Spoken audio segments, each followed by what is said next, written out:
Ayan, si Yuki, nagpapadede. Ayan, oh. Pero, Yuki, tis-tis lang kasi darating na yung milk feeder ko. Nag-order nga pala ako ng milk feeder para dun sa 3 bachuching. Ayan. Kasi para hindi na rin maano si Yuki, pero naka-Yuki pa rin kung gusto niya pa rin magpadede sa mga anak niya. Pero ako, bibili ako ng milk feeder. Tsaka bumili na rin ako ng goat milk para sa kanila. Pero yung malit lang muna na goat milk yung binili ko. Yung isang pack lang na maliit. Kasi itatry ko muna kung gusto ng mga bachuching. Maya-maya kasi bumili ako ng malaki tapos hindi pala nila nagustuhan. Gusto pa rin nila yung didi ng kanilang mami. Ayan.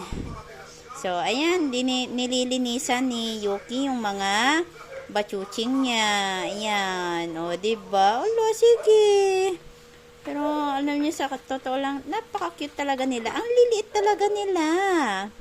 Yung mukha, nagmana kay Yami. Pero yung katawan, nagmana kay Yuki. Ayan, ako. Nakasilip na naman si Yuki.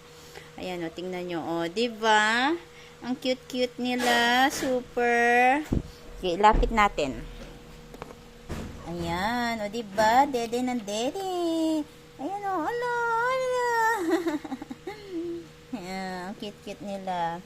Pero siguro, pag bumili na ako ng milk feeder nila, naku, ang tataban na nila. Ayan. Sige. I love you all. Kaso nga lang, ewan ko ba? Basta yun na yun. Ayan, o, diba?